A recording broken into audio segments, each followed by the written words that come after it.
O que se bebe em dia de festa pode-se beber no dia a dia? E que ligações gastronómicas se podem fazer com o que temos no copo? Aprenda e prove com a Escola do Gosto, a Academia de Literacia Alimentar do Público. Aulas únicas com especialistas. Entre como amador e saia um pouco mais conhecedor.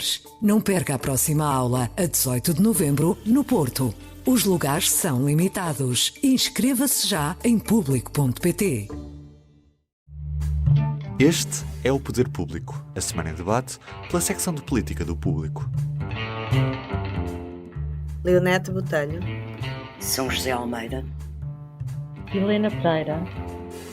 Eu sou a Sónia Sapaz e vou guiar-vos e guiar-nos a todas pelo Poder Público desta quinta-feira, dia 16 de março. Antes de entrar pela semana, vamos ter de recuar um bocadinho para o dia em que o Presidente da República deu ao público e à RTP aquela que pode muito bem ser uma das últimas ou mesmo a última entrevista do mandato. Foi ele mesmo quem o disse anteontem na televisão. Se tudo correr como ele imagina, não deverá dar outra entrevista de grande folgo até 2026. O que não significa que não tenha coisas para dizer e que não vá falando quando tem a oportunidade, que é uma coisa que acontece com frequência. Mas, de facto, o Presidente da República tocou em temas muito importantes e que estavam pendentes na agenda política e mediática há vários dias. Leonete, Marcelo Rebelo de Sousa disse que a maioria de António Costa está requentada, dando sinais de que esperava mais vitalidade. O Primeiro-Ministro acabou por responder ontem, a partir de Espanha, sendo que é de registar que normalmente não costuma comentar assuntos internos quando está fora, e aproveitou para contrariar a posição do Presidente.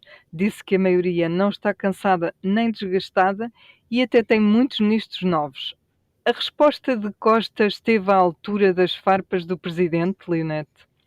Pois, de facto, uma maioria absoluta ao fim de 7 anos, nós já tínhamos dito aqui que era uma maioria absoluta que não tinha a frescura de um início de mandato de um primeiro-ministro, não é? Portanto, naturalmente que não é o facto de haver alguns ministros novos ou de ter havido algumas mudanças de cadeira que faz com que o governo ganhe um novo alento. Era preciso, de facto, outro tipo de energia, eventualmente outro tipo de aposta nas figuras do governo, mas também há aqui uma questão em que eu penso que o Marcelo até foi bastante simpático com o governo ao não falar das crises dos últimos meses e, portanto, dizer apenas que é uma maioria cansada e requentada não foi a pior coisa que o Presidente da República podia ter dito ao fim destes 3 últimos meses, que foram bastante complicados para o governo em menos de um ano de mandato.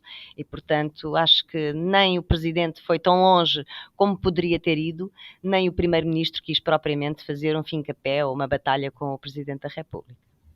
São José, terá sido uma entrevista difícil de gerir, difícil ao ponto de António Costa ter precisado de uma semana para reagir?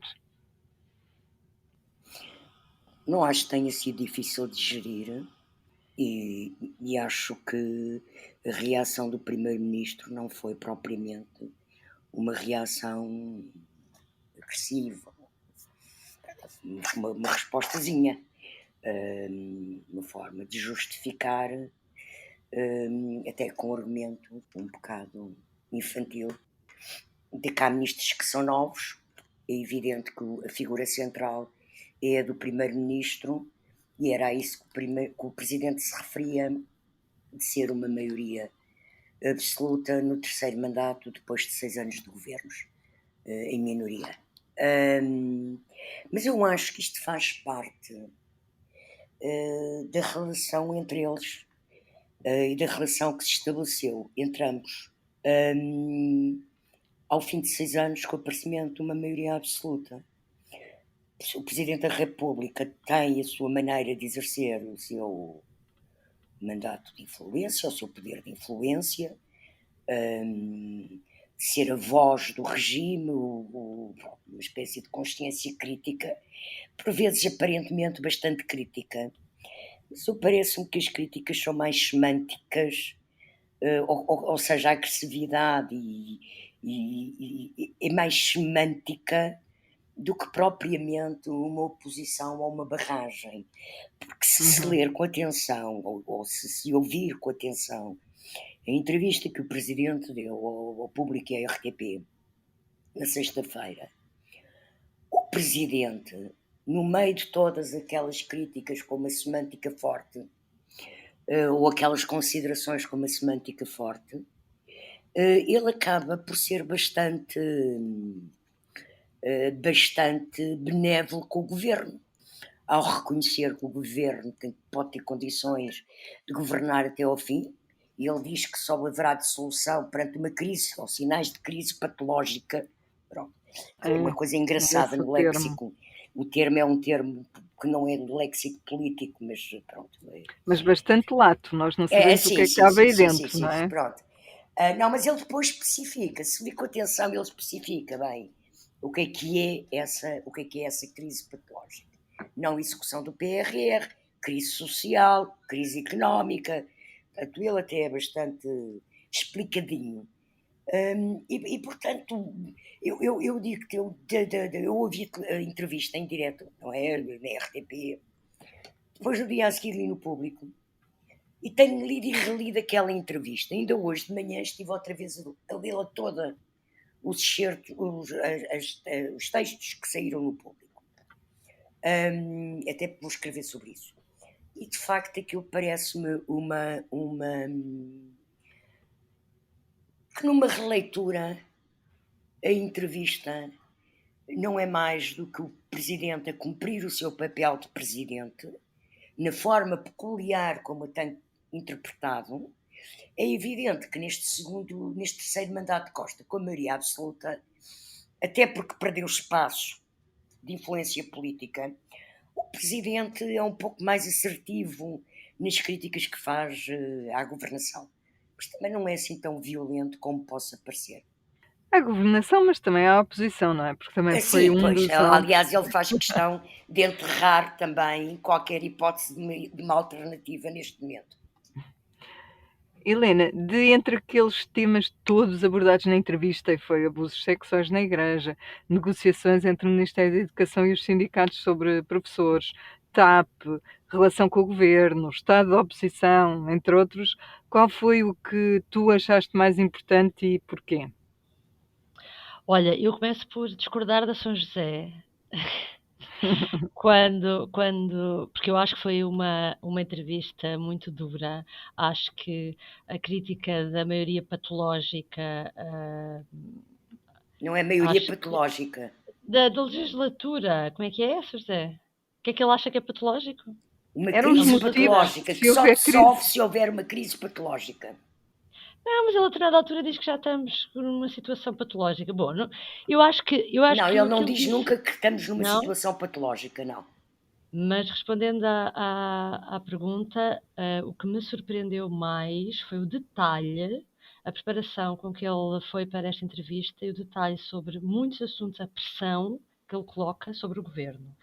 Só para dar exemplos, nos professores, não estava à espera que ele pedisse ao governo que arranjasse uma solução para contar alguma parte do tempo de serviço dos professores que havia sido congelado. Por exemplo, nos apoios sociais, ele disse muito claramente que o governo tinha que procurar dar uma resposta mais ampla. E hoje o governo veio assumir que afinal o vai fazer e vai para a semana apresentar soluções. Novas medidas, sim. Novas medidas. No caso da TAP, foi ao detalhe para expor a fragilidade da decisão do governo, porque não é um despacho governamental que pode demitir uma CEO e um chairman da TAP.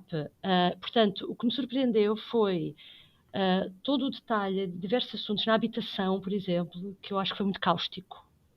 Porque basicamente o Presidente diz que é muito bonito apresentar... Basicamente não, ele disse mesmo, é muito bonito fazer leis, mas depois o difícil é concretizá-las. Ou seja, que é um bocadinho a linha daquele já vinha avisando, que ele duvida imenso do efeito prático daquelas leis. Portanto, mas mais uma vez também foi cáustico para as soluções do PSD. Ele deu sempre pancada nos dois principais protagonistas. Exato. Mas um é governo, outro é oposição, claro. E a responsabilidade do governo é maior e, portanto, o peso das críticas ao governo, para mim, foi muito grande.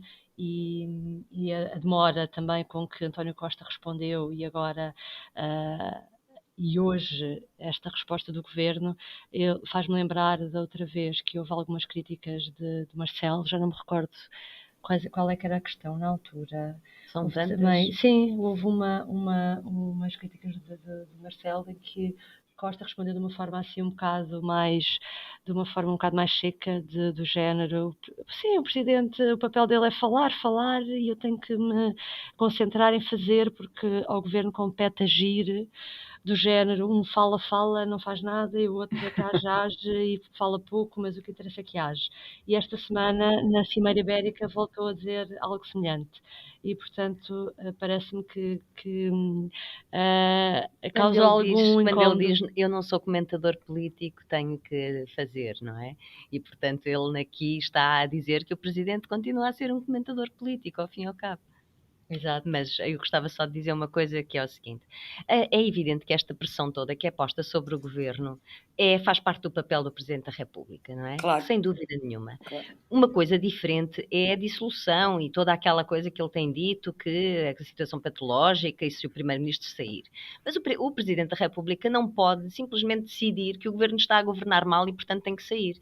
Está muito condicionado pela Constituição, como é óbvio, e ele não vai tomar uma decisão de ânimo leve. Portanto, tem que haver uma situação patológica que não é uma má governação, tem que ser alguma coisa fora desse contexto, tem que ser algo que coloque em causa o regular funcionamento das instituições e, portanto, toda esta pressão e, digamos, pressão, para não dizer outra palavra mais forte, faz parte do jogo político, não faz parte do jogo institucional da dissolução da Assembleia da República, isso é Claro. outra coisa, está noutro patamar. É nesse sentido que eu fiz a leitura que fiz. Mas é curioso que ele não deixa nunca de dizer que ele tem o poder e não vai abdicar dele, não é? Portanto, Claro, é está para na manter Constituição, sempre... ó Sónia. Exato. Ele não pode É para abdicar manter dele, está na sempre... Constituição. Não é? É para manter Mas sempre as coisas muito quando claras. ele diz que só dissolve perante uma crise patológica que passa pela não execução do PRR, uma crise social e uma crise económica, e depois ele mesmo diz... E depois ele mesmo diz... bastante lato. Espera, oh, Sónia, depois ele mesmo diz que está convencido que não haverá essas condições, quer dizer, esvazia qualquer risco de vir a dissolver. E nesse sentido, eu acho que esta entrevista é uma segurança para o Costa. E há, de facto, uma relação institucional entre os dois, um modo, uma encenação de relação institucional, que é assim. O que ficou muito claro é que se o Primeiro-Ministro quiser realmente sair, aí não há dúvida nenhuma. Se ele já o Mas isso tinha também dito já não na tomada havia. de posse do governo, agora ainda deixou mais claro. Ou seja, parece que esse fantasma da saída de António Costa não está afastado na cabeça de Marcelo Rebelo de Sousa e, portanto, essa seria uma situação em que ele poderia, com uma contestação social forte e com incumprimento de outras metas europeias, poderia então colocar em causa o bom funcionamento, o regular funcionamento das instituições e essa seria talvez a situação patológica. Convenhamos que é normal, numa maioria absoluta, num governo de maioria absoluta, termos um presidente, não vamos agora falar se é Portugal ou Espanha ou qualquer república, a ter um presidente com maioria absoluta que quase todas as entrevistas que dá vem dizer que eu não abdico do meu poder de dissolução. Também não é muito normal, não é? Isto algum significado tem. Bom, é normal porque esse poder não desaparece nunca, não é? O poder de Ele apenas está a lembrar às pessoas e a muitos comentadores, porque tem necessidade por vezes disso, são muito histéricos até no pedido de demissão do governo. Apenas está a tentar acalmar essa histeria populista que por aí corre sobre o que é uma democracia liberal e o que é os poderes e o retrato do sistema político semipresidencialista português.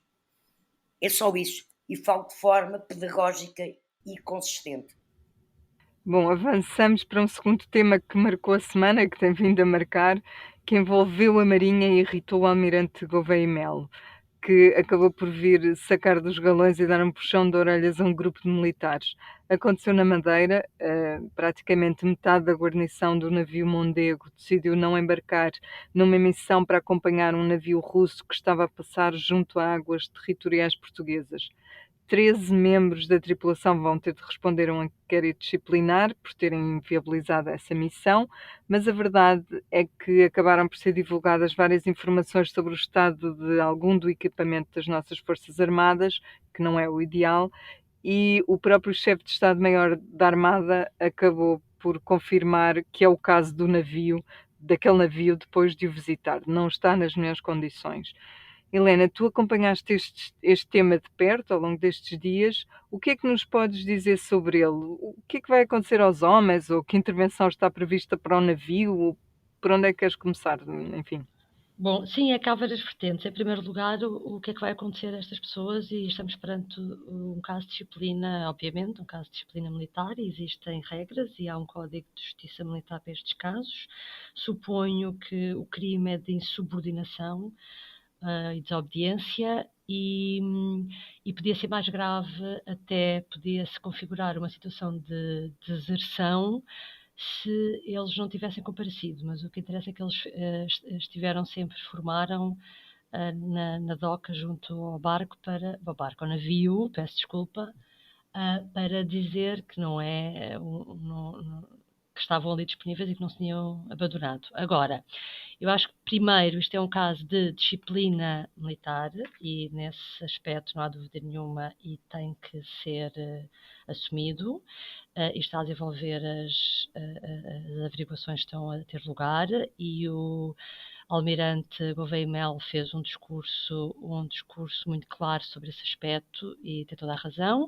Aqui eu só lamento que o Comandante Supremo das Forças Armadas, que é o Presidente da República, a primeira vez que se pronunciou sobre isso, esqueceu-se. Marcelo Rebelo de Sousa, que era o Comandante Supremo das Forças Armadas, e falou sobre a manutenção dos navios, aí sim, como comentador e não como Comandante Supremo, porque a responsabilidade nesse caso seria olhar para isto do ponto de vista militar, e do ponto de vista militar estamos perante uma desobediência e, portanto, do Comandante Supremo das Forças Armadas estava-se à espera que tivesse uma opinião consonante com o cargo que ocupa.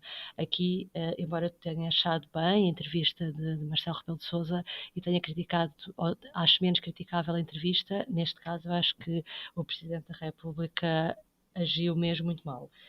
Deixa-me só dizer, do outro ponto de vista, o que é que isto revela? Revela uma coisa que existe há vários anos, que é uma suborçamentação dos ramos militares, e nomeadamente uma suborçamentação das despesas para manutenção. A culpa disso tem sido política, de sucessivos governos que têm aproveitado o orçamento da defesa para fazer muitas cativações, e como o público ontem explicou, em 2019, o ano em que Mário Centeno conseguiu um déficit histórico para Portugal, foi o ano em que houve uma cativação da maior verba de sempre do Orçamento da Defesa, que foram 150 milhões, e desses 150 milhões, apenas 20%, o Ministro das Finanças autorizou que ao longo do ano 2019 fosse utilizado.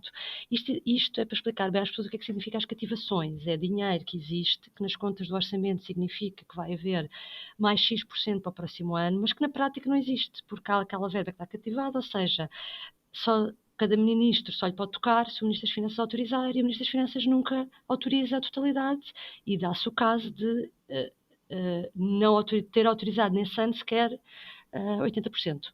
E, portanto, eu lembro-me que em 2002 já houve uma grande crise nesse ano com a Marinha, e na altura foi o chefe de Estado-Maior da Armada, o Almirante Vieira Matias, que fez um documento interno que depois se tornou público, a alertar o poder político para o estado miserável que estava todos os navios militares.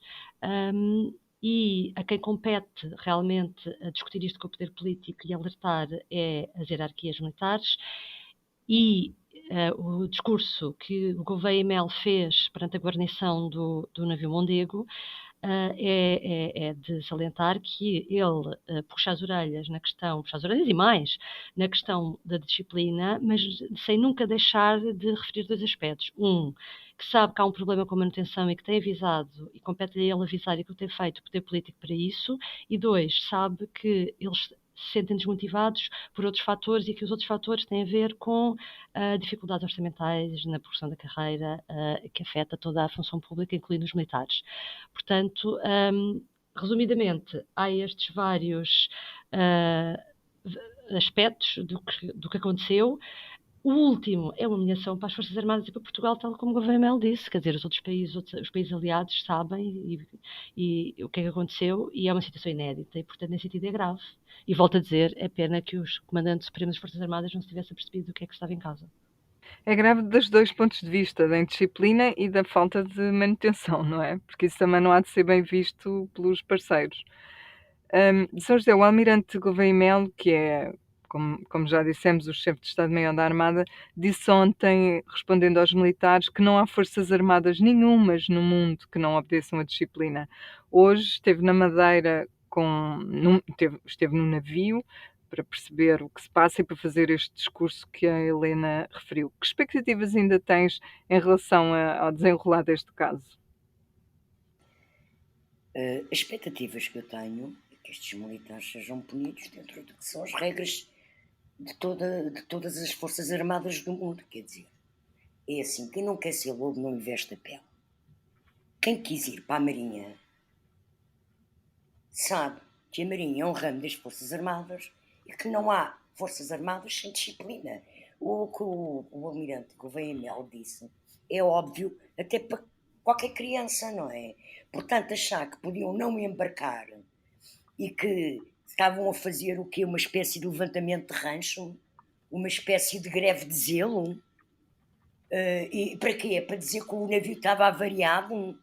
Então a hierarquia da Marinha ia pôr um navio a navegar que não tinha condições para navegar? Alguém acredita nisso? Quando as Forças Armadas Portuguesas integram forças internacionais da NATO, com operações internacionais da NATO, alguém acredita que a hierarquia da Armada não sabia o que estava a fazer? O próprio almirante Gouveia Melo hoje disse, quando falou em relação aos países aliados da NATO, ele disse isto, eles sabem muito bem, os países da NATO sabem muito bem com o que contam das nossas Forças Armadas, como elas são. Quer dizer, portanto, é evidente que a disciplina e a hierarquia, a obediência pela hierarquia, o respeito pela hierarquia, é o cimento das Forças Armadas. No dia em que isso não for respeitado, não há Forças Armadas. Passamos todos ao levantamento de ranchos. E por isso, o que lhes vai acontecer é que vão, de acordo com o que são os códigos militares, ser investigados e se eventualmente tiverem cometido qualquer ilegalidade que fique provada, e eu acho que cometeram, será a justiça militar a decidir sobre o caso. É evidente, não é o almirante que os vai castigar, não é? Há regras internas, há procedimentos, há normas, e quer dizer, se nós começamos a entrar nesta bandalheira nas Forças Armadas, então, meus amigos, quer dizer, não percebemos para onde é que queremos parar. Quer dizer, esta coisa dos movimentos zeros ou dos sindicatos tops nas Forças Armadas não faz muito sentido, porque, quer dizer, a tropa é a tropa, a Marinha é a Marinha. E, portanto, quem não quer ser lobo, repito, não lhe veste a pele. Vão para outra profissão. Quando entram nas Forças Armadas, sabem onde é que se estão a meter. Leonete, a insubordinação de uma parte desta equipa pode ter graves consequências para os próprios, já o percebemos. Faz falta uma hierarquia destas na Igreja, fazendo agora o paralelo com os abusos sexuais, que tem sido um tema também muito importante nos últimos tempos? Olha, antes de te responder, não consigo deixar de falar um bocadinho ainda da questão da disciplina. Não vou para a guerra porque é muito perigoso, não é um pensamento que possa ser aceito nas Forças Armadas. Não, isto parece que é perigoso, pode haver aqui uma mina, um tiro, não vou. Portanto, como é evidente que o almirante tem razão e que o cimento das Forças Armadas é a disciplina e, obviamente, que também ninguém pode acreditar que o comando iria mandar uma missão destas sem condições mínimas de segurança. Isto é um ponto. Outro ponto, porém, é de facto a questão das Forças Armadas como um todo. E não foi há muito tempo que aconteceu Tancos, como vocês se lembram. Também os relatórios mostravam todas as debilidades que havia nas infraestruturas que permitiram enfim, quase aquele assalto de brincadeira que houve. Eu digo que é de brincadeira porque tudo aquilo pareceu um filme ou uma rábula do Raul Solnado. Mas também na altura ficaram à vista as fragilidades e as debilidades das manutenções mínimas das Forças Armadas. E isto não é um assunto, é um assunto muito sério, tanto a disciplina como as Forças Armadas e como a manutenção e mínima das Forças Armadas. A questão da NATO, é natural que se ponha em causa. Já não temos o Trump para dizer que os países tinham que cumprir o investimento nas Forças Armadas, mas ele continua a ter que ser cumprido. E esta coisa das cativações, e agora descativa-se aqui um bocadinho porque, pronto, ok, nos dá jeito. Eu acho que também não é uma maneira correta de lidar ao mais alto nível com as Forças Armadas. Tem que haver manutenção, tem que haver equipamento. Quer dizer, nós estamos... são os Kamov que não estavam a funcionar, são os Leopard que tiveram que ir para manutenção antes de serem entregues. Quer dizer, parece que não temos nenhum equipamento em condições de funcionar nas Forças Armadas. E isso também é muito complicado e, portanto, se é inadmissível a atitude que os marinheiros tiveram em termos daquilo que são que é a essência das Forças Armadas, também é inadmissível que um Estado da NATO e um Estado da União Europeia tenha as debilidades que tem ao nível da manutenção dos equipamentos básicos que permitem que todo o tipo de situações ridículas aconteça. E tem acontecido. A verdade é que tem acontecido. Voltando agora, fazendo a ponte para a Igreja. Bom, parece-me que qualquer comparação é pura coincidência por dois motivos. Primeiro, porque quem se demitiu ou quem não tomou a posição, quem desertou no caso da Igreja, foi a hierarquia que não assumiu as suas responsabilidades e não deu a ordem correta. Disse, não, cada bispo decide, ou seja, demitiu-se de decidir ao mais alto nível em relação àquilo que era fulcral, que era o afastamento e a posição que a Igreja como um todo havia de assumir. Portanto, a situação é radicalmente diferente. Portanto, Era isso, por isso é que eu perguntava se fazia falta uma espécie de gouveia e mel na Igreja, cada no fundo era assumir isso. as suas responsabilidades. Não é uma questão de culpa, é mesmo uma questão de responsabilidade. E a hierarquia da Igreja tinha que assumir as suas responsabilidades como um todo, de cima para baixo, neste caso até, coisa que não fez, portanto a situação é, digamos, diametralmente oposta na minha perspectiva.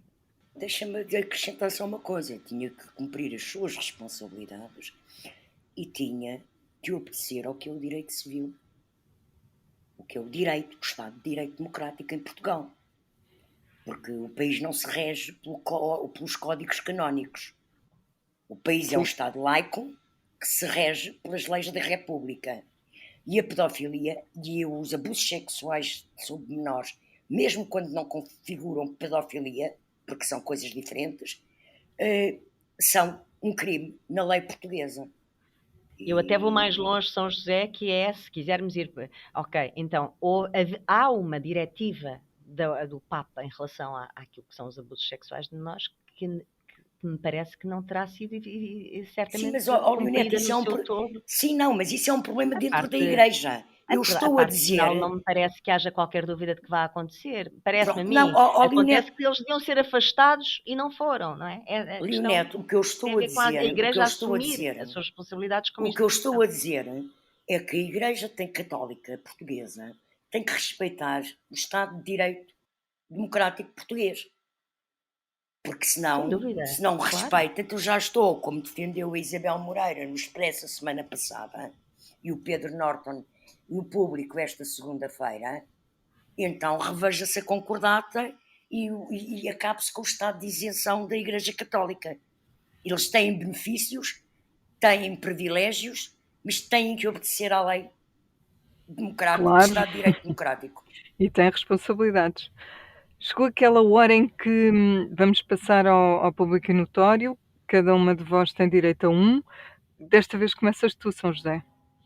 Ora, o meu público e notório de hoje é para me congratular com uma nomeação, creio que o protocolo é assinado amanhã, com a criação do Observatório, finalmente ao fim de 2 anos, ser criado o Observatório do Racismo e Xenofobia, que teve 2 anos sob tutela para ser criado da Ministra da Presidência, Mariana Vieira da Silva, que neste mandato, neste governo, passou para a tutela da Ministra dos Assuntos Adjunta dos Assuntos Parlamentares, Ana Catarina Mendes, e que foi escolhida para coordenar este observatório a professora Teresa Pizarro Beleza, que é uma personalidade maior da Academia Portuguesa e da sociedade portuguesa, é uma pessoa notabilíssima e